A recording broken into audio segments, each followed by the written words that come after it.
Welcome back to Morning Express. And well, we're talking about the job market and how prepared the youth might be, and those coming out of universities, how prepared they are for the job market, but also whether the government has done well in ensuring that the promises they made in regards to their job market has been kept.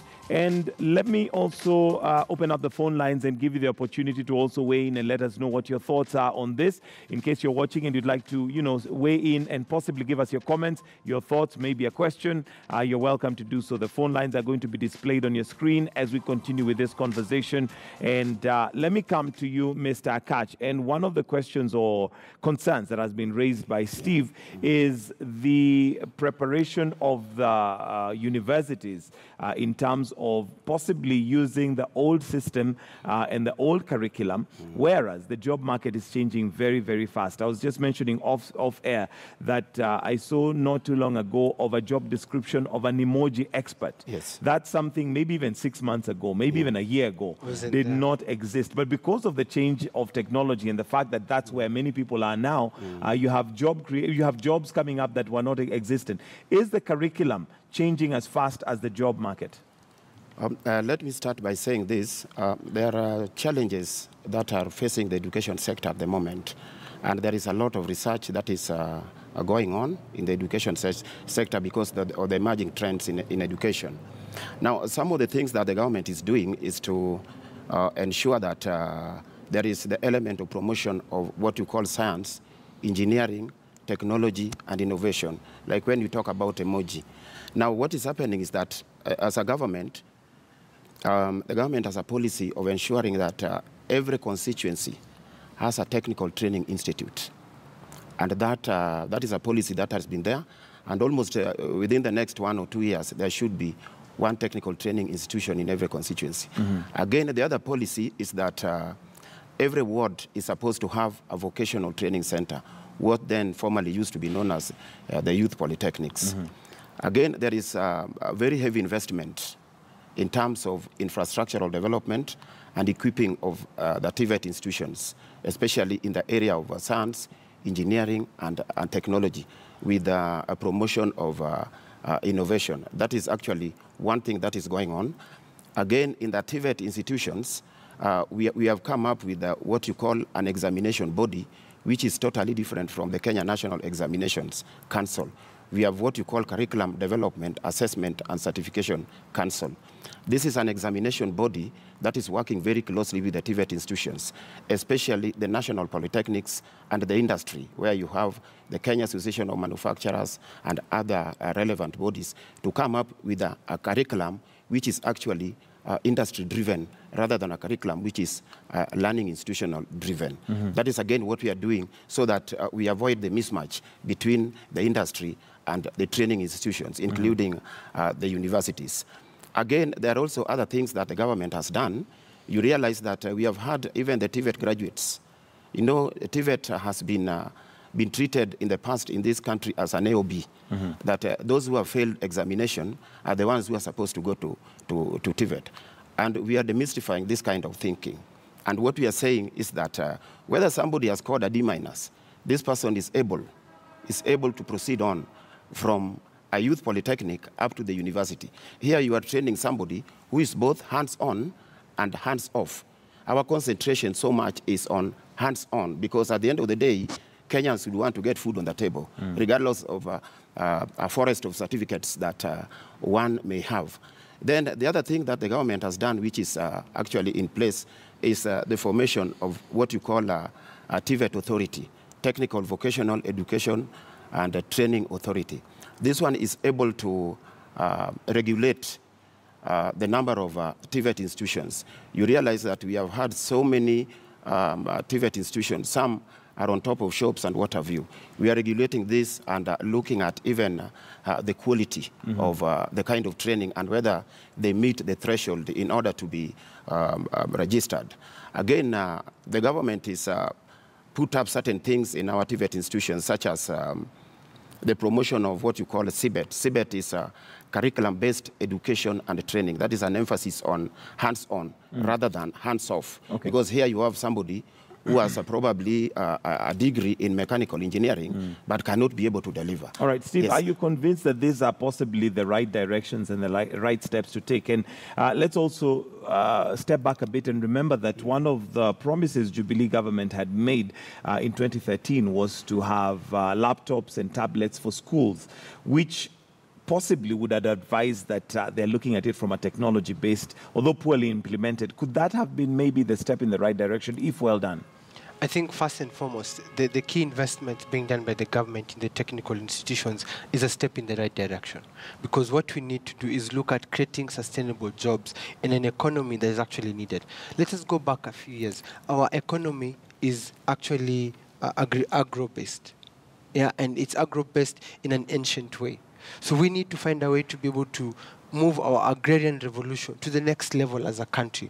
And in terms of manufacturing, in terms of production and processing, we need to look at this. How do we spur our economy from our basic aspect as Kenyans? And I think investment in the technical institution is actually very important. The laptop issue, for me, I was a proponent of the laptop project because, one, it meant that the age set or the age group of the children who are going to be inducted in this project were going to be game changers in our economy. Because now we're going to have a generation of trained graduates and Kenyans who are able to adapt and play on a global aspect across the world. Unfortunately, its implementation has been bad. We've seen lack of core needed infrastructure, the right classroom, electricity, and proper training manuals. I mean, you're telling a teacher to train students on a laptop when even the teacher doesn't understand what an emoji is, The poor training of the trainer, for example, lack of the needed infrastructure. So for me, I think the government ended up putting the cart before the horse, and the whole thing has now actually gone asunder. But I think the issues now should be looking at solutions. And one, the focus by the Jubilee government on manufacturing is actually very important. Two, I believe manufacturing is what this country needs to focus on. Imagine if we took 47 billion and established a key factory in every county. And each key factory, assuming was to employ a minimum of 1,000 people directly, we're looking at 2,000 indirect jobs. These are 3,000 created jobs. Then we're looking at the ripple effect in terms of sourcing for raw materials, in terms of creating the distribution and marketing supply chains, in terms of logistics, in terms of transportation, in terms of technology. We'll end up creating at least 7,000 jobs in each county. 7,000 jobs in each county by 47. We're a step in the right direction.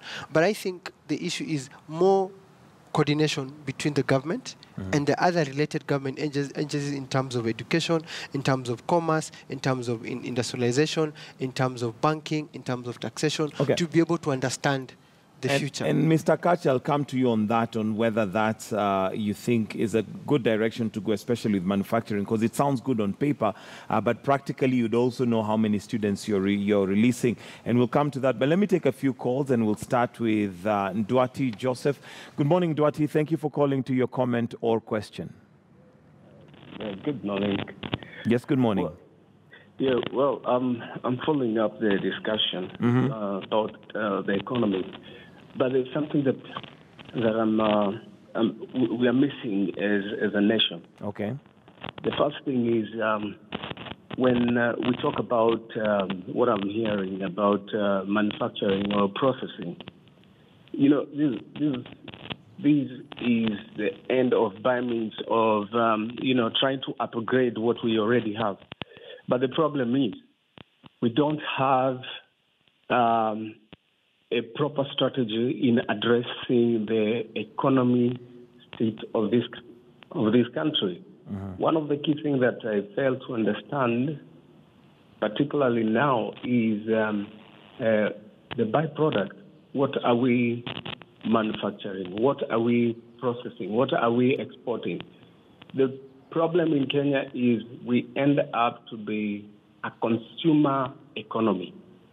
And when you are a consumer economy, it means you are at the end of the day spending rather than, you're buying rather than selling.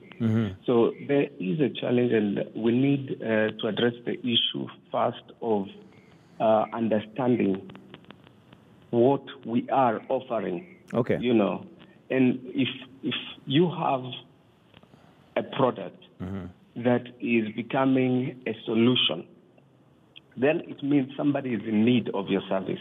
Correct. Or somebody is in need of, of what you have. But we have a situation in this country where we are always, as a country, the one who are in need. We import a lot. Okay. We export. I look at our bilateral agreements with other countries. All right. We are not buying. We are not selling. We are buying. All right. All right, So Duarte, I think we've got the general gist of it. Thank you very much. And remember, the phone lines are now open, so do let us know what your thoughts are. Steve, that is an important thing that Duarte brings in, the fact that we are more of a consumer industry than manufacturing. We consume more than we manufacture. He's hit the nail on the head. What Duarte has said is actually the gist of our problem. We are net importers and we are net consumers. We don't produce anything. We don't add value to anything. We export virtually nothing. But I think to be able to look at the solution needed, when the government talks about focusing on manufacturing, what are we focusing on manufacturing, for example? I've talked about 47 factories across the country. What we need to understand, for example, we are the leading exporters of avocados in Africa as a country. We export avocado in its raw form. But we end up... No value add. No value add. We end up importing the same product, but in processed form, in different other byproducts. That is the question. We export coffee in its raw form to German, then we import from German processed. We export virtually almost all our agricultural produce in its raw form, instead of looking at how do we add value to this. And this is the problem now when it comes to implementation of great ideas that this country has. For example, if each county was to pick one great agricultural produce that they are good at, and we did the value addition to it and did the processing of it and exported it, we will stop being importers and become exporters. We will change all our bilateral trade agreements with our trading partners, and we'll create at least 10 million jobs in 5 years. In 5 years. Let me take a call from Mombasa before we proceed. And good morning. Thank you for calling. To your comment or your question? My name is Dhiru Shah. I've been in clothing industry for a long time. Clothing was the biggest employer, which without education you can start after agriculture. And when you look at the whole history of textile, has been killed by the government, because they collect a lot of revenue for training levy. And when you ask the institution, they have a syllabus of 1952. Today, in DIT, you go into DIT, it's a dead place.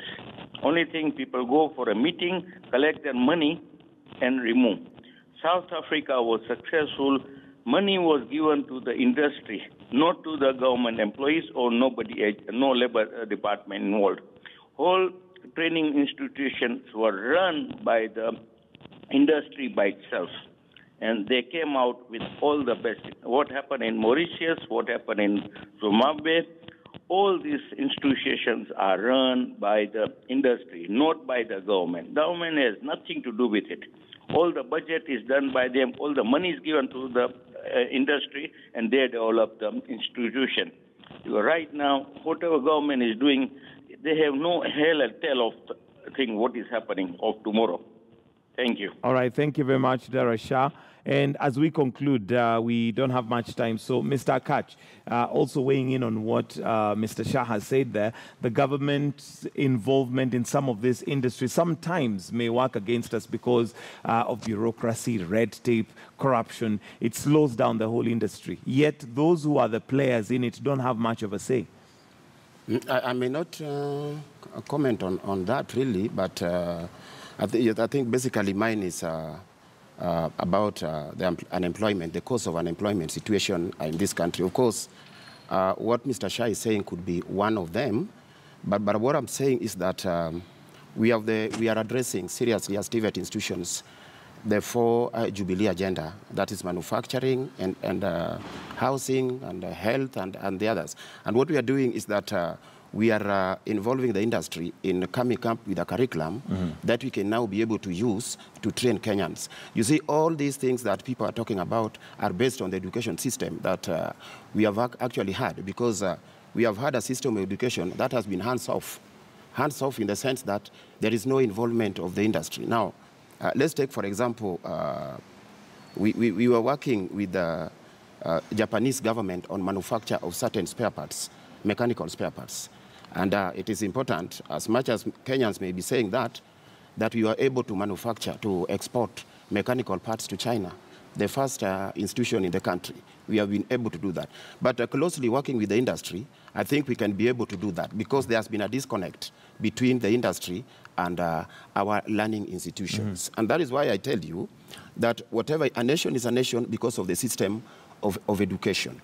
And the system of education that is being introduced is a system that will be able to address some of the challenges that we are having now. Yeah, some of the things that people are talking about will be a thing of the past. But as Kenyans, we must change our mindset. That one of being jobs, yes. All right, Biko, your closing comments. I think one, as a country, we need to demand accountability from our government. Our government should stop trying to run businesses and create the right environment for our children to go to school and learn the right skill set for an economy that is actually changing and diverse. I believe that we have great ideas as a country. In fact, some of the best ideas in the world. Our biggest problem is implementation of the same. And I think we need a government that is more keen on implementing and creating the right environment for entrepreneurs to create jobs and for those who want to be employees to be good employees. And I think as a country, we need to have that conversation whereby, am I sending my child to the right school? Am I nurturing my child's natural talents? Because at the end of the day, that is what we need to do. Focus on our talents and then be able to map out if our children talents are this. We can map them out to technology and be able to see how can these talents, after they've been mapped out as they're being trained by the likes of Mr. Kach, and how can they be now implemented into the economy, into the labor market, into a growing aspect. Because we are an economy without jobs, and we talk about growing at 5.4%, but where are the jobs really? I mean, we don't have jobs. All right, gentlemen, because of time, we'll have to wind up there. Thank you very much. Charles Akach is the principal of Bete National Polytechnic, and Steve Biko, who is, research analyst. Thank you for joining us this morning on The Way It Is.